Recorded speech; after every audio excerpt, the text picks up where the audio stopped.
নমস্কার বন্ধুরা, আশা করি সবাই ভালো আছেন। বন্ধুরা, আজকের ভিডিওতে ইকথিওসিস নামক এক ধরনের চর্মরোগ সম্পর্কে আপনাদের নলেজ দেওয়ার চেষ্টা করব এবং এই ইকথিওসিস কত রকমের হয়, এই ইকথিওসিস চর্মরোগের কারণ, লক্ষণ, ম্যানেজমেন্ট এবং হোমিওপ্যাথিক ট্রিটমেন্ট কী হবে সে সম্পর্কে আপনাদের নলেজ দেওয়ার চেষ্টা করব। কাজেই ভিডিওটি খুবই ইনফরমেটিভ হতে চলেছে। আশা করি ভিডিওটি আপনারা শেষ পর্যন্ত দেখবেন। আর হ্যাঁ, এখনও পর্যন্ত আমার চ্যানেলে যারা নতুন সাবস্ক্রাইব করেননি তারা প্লিজ চ্যানেলটিকে সাবস্ক্রাইব করবেন এবং পাশে থাকা বেল আইকনটি প্রেস করে অল বাটনটি সিলেক্ট করবেন। তো চলুন বন্ধুরা, শুরু করা যাক। প্রথমেই আমরা জেনে নিই এই ইকথিওসিস কী বা ইকথিওসিস কাকে বলে। ইকথিওসিস হলো এমন এক বিরল প্রকারের কনজেনাইটাল স্কিন কন্ডিশন যা আমাদের স্কিনের এপিডার্মিস অর্থাৎ আমাদের স্কিন বা চর্মের বাইরের আবরণ রুক্ষ সূক্ষ্ম হয়ে যায়, ড্রাই হয়ে যায়, রাফ হয়ে যায় এবং মাছের আঁশের মতো এক ধরনের ইরাপশনস আমাদের স্কিনে দেখতে পাওয়া যায়। এই মাছের আঁশের মতো ইরাপশনসকেই বলা হচ্ছে ইকথিওসিস।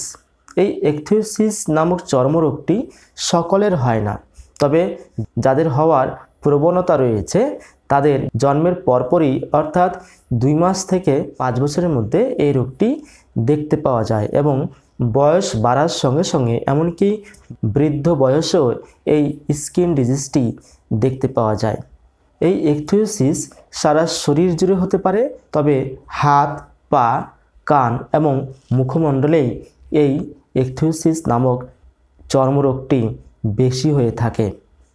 এই ইকথিওসিস কত রকমের হতে পারে? ইকথিওসিসের কম বেশি 20টি প্রকার রয়েছে। তাদের মধ্যে 3 প্রকার ইকথিওসিস সবথেকে বেশি দেখতে পাওয়া যায়। Number 1 ichthyosis vulgaris, number 2 X-linked ichthyosis, number 3 autosomal recessive congenital ichthyosis. এই বিভিন্ন প্রকার ইকথিওসিসের মধ্যে সবথেকে বেশি যে ইকথিওসিস দেখা যায় সেটি হচ্ছে ইকথিওসিস ভালগারিস। আজকের ভিডিওর মূল বিষয় হচ্ছে এই ইকথিওসিস ভালগারিস। এই ইকথিওসিস ভালগারিস কাকে বলা হয়? ইকথিওসিস ভালগারিস হলো মানুষের শরীরে চর্ম বা স্কিন যখন খুবই ড্রাই অ্যান্ড রাফ হয়ে যায়, রুক্ষ সূক্ষ্ম হয়ে যায়, স্কিনে মাছের আঁশের মতো ইরাপশনস দেখা দেয়, সেই কন্ডিশনকেই বলা হচ্ছে ইকথিওসিস ভালগারিস। এই ইকথিওসিস কথাটি এসেছে একটি গ্রিক শব্দ একেথিস শব্দ থেকে, যার অর্থ হচ্ছে ফিশ বা মাছ। তাই মেডিকেল সায়েন্সে এই ইকথিওসিস শব্দের অর্থ হচ্ছে ফিশ স্কেল ডিজিজ বা ফিশ স্কিন ডিজিজ। আর ভালগারিস কথার অর্থ হচ্ছে কমন বা সাধারণ। এই ইকথিওসিস ভালগারিস ইনহেরিটেড এবং অ্যাকোয়ার্ড দুই হতে পারে, তবে ইনহেরিটেড টাইপ ইকথিওসিস ভালগারিসই সবথেকে বেশি দেখা যায়। এক্ষেত্রে বংশ পরম্পরায় এক পুরুষ থেকে অন্য পুরুষে এই বিশেষ প্রকার চর্মরোগ ইকথিওসিস ভালগারিস সঞ্চারিত হয়। এবার আসি ইকথিওসিস ভালগারিস এই চর্মরোগটির কারণ কি কি। 1 number, loss of function mutation in the gene, অর্থাৎ মানুষের শরীরে জিনের মিউটেশনের কাজ ঠিকঠাক না হলে এই ইকথিওসিস ভালগারিস নামক রোগটি হতে পারে। 2 নম্বর, ফিলাগ্রিনের প্রোডাকশান ঠিকঠাক না হলে এই চর্মরোগটি হতে পারে। এই ফিলাগ্রিনটা কি?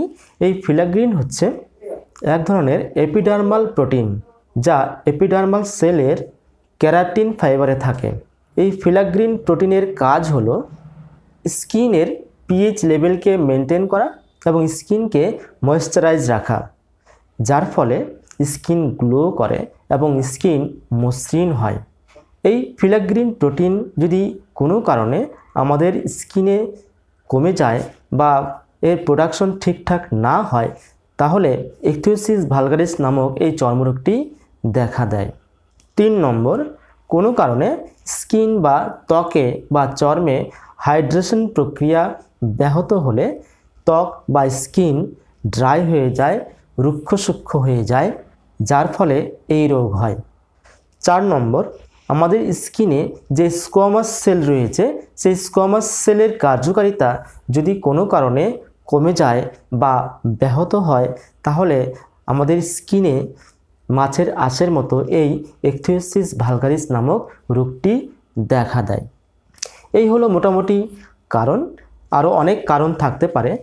এই রোগের মেন কারণগুলি বলার চেষ্টা করলাম। এবার হচ্ছে ইকথিওসিস ভালগারিস এই চর্মরোগটির কিছু সিমটমস বা কিছু ক্লিনিক্যাল ফিচার্স। 1 নম্বর, এই ইকথিওসিস ভালগারিস যাদের হওয়ার সম্ভাবনা রয়েছে বা প্রবণতা রয়েছে তাদের ক্ষেত্রে জন্মের পর 2 মাস থেকে 5 বছরের মধ্যে এই ইকথিওসিস ভালগারিস তাদের শরীরে দেখা দিতে পারে। এরপর বয়স বাড়ার সঙ্গে সঙ্গে এই ইকথিওসিস ভালগারিস এমনিতেই অনেক সময় সেরে যেতে পারে। এক্ষেত্রে কোনো রকম ট্রিটমেন্টের কোনো প্রয়োজন হয় না। তবে এমনিতে বা নিজে নিজে যদি এই রোগটি না সারে তখন ট্রিটমেন্টের কথা ভাবা যেতে পারে। 2 নম্বর, হাত, পা, স্কাল্প, মুখমণ্ডল, গলা, আর্মপিট, এলবো, নি বা হাঁটুর স্কিন রুক্ষ সূক্ষ্ম হয়ে যায়, মাছের আঁশের মতো ফাটা ফাটা এক ধরনের ইরাপশনস দেখা দেয়।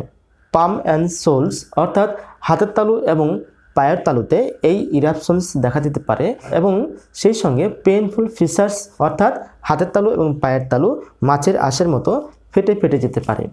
3 নম্বর, ইকথিওসিস ভালগারিস আক্রান্ত ব্যক্তিদের 50 to 60% চান্স থাকে অ্যাটোপিক ডার্মাটাইটিস হওয়ার, যা এক ধরনের ইচিং এক্সিমা। এরপর ইকথিওসিস ভালগারিসের জন্য কিছু হোম ম্যানেজমেন্টের কথা বলছি, যেগুলো প্রত্যেকটা রোগী যারা এই রোগে আক্রান্ত হয়েছেন তাদের প্রত্যেকেরই এগুলো মেনে চলা উচিত বা করা উচিত। নম্বর 1, স্নান করার সময় স্নানের জলে হালকা লবণ মিশিয়ে সেই জল দিয়ে স্নান করতে হবে। 2 নম্বর, স্কিন যাতে ময়েশ্চারাইজ থাকে সেই জন্য স্কিনে যেখানে ইকথিওসিস ভালগারিস দেখা দিয়েছে সেখানে সিম্পল নারকেল তেল বা অলিভ অয়েল লাগাতে হবে যাতে করে সেখানকার স্কিন ময়েশ্চারাইজ থাকে।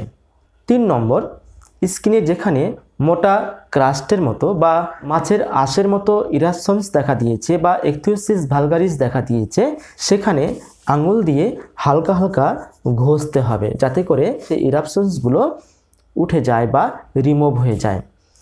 এরপর হচ্ছে হোমিওপ্যাথিক ট্রিটমেন্ট। এই রোগের হোমিওপ্যাথিক ট্রিটমেন্ট কি হবে? ইন জেনারেল যে হোমিওপ্যাথিক মেডিসিনটি এই ইকথিওসিস ভালগারিসে কার্যকরী হতে পারে সেই মেডিসিন হচ্ছে পেট্রোলিয়াম। যারা এই ইকথিওসিস ভালগারিস চর্মরোগে আক্রান্ত হয়েছে তারা পেট্রোলিয়াম 30 CH পোটেন্সিতে 1 ফোঁটা বা 2 ফোঁটা করে দিনে 2 বার সকালে এবং সন্ধ্যায় সেবন করতে হবে এবং পেট্রোলিয়াম জেল বা পেট্রোলিয়াম লোশন যেখানে যেখানে ইকথিওসিস ভালগারিস দেখা দিয়েছে বা এই মাছের আঁশের মতো বিশেষ প্রকার চর্মরোগ দেখা দিয়েছে সেখানে সেই পেট্রোলিয়াম জেল লাগাতে হবে যাতে করে স্কিন ময়েশ্চারাইজ থাকে এবং ড্রাইনেস বা রুক্ষ সূক্ষ্ম ভাব না আসে। পার্মানেন্ট ট্রিটমেন্টের জন্য রোগীর পুরো কেস্টিকিং করে একটি কনস্টিটিউশনাল মেডিসিন সিলেকশন করতে হবে।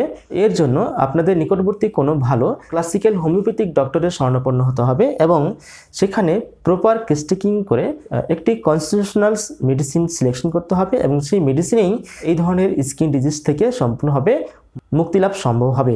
ভিডিওটি আপনাদের কেমন লাগলো কমেন্ট করে অবশ্যই জানাবেন। যদি আপনাদের এই ভিডিওটি ভালো লেগে থাকে তাহলে ভিডিওতে একটি লাইক করে দেবেন। বন্ধুবান্ধব বা আত্মীয় স্বজনের মধ্যে কারো যদি এই ইকথিওসিস ভালগারিস হয়ে থাকে তাহলে এই ভিডিওটি তাকে শেয়ার করবেন যাতে করে এই ভিডিওর লাভ তারাও পেতে পারে। আজকের মতো এখানে শেষ করছি। আপনারা অনেক ভালো থাকবেন। বাই।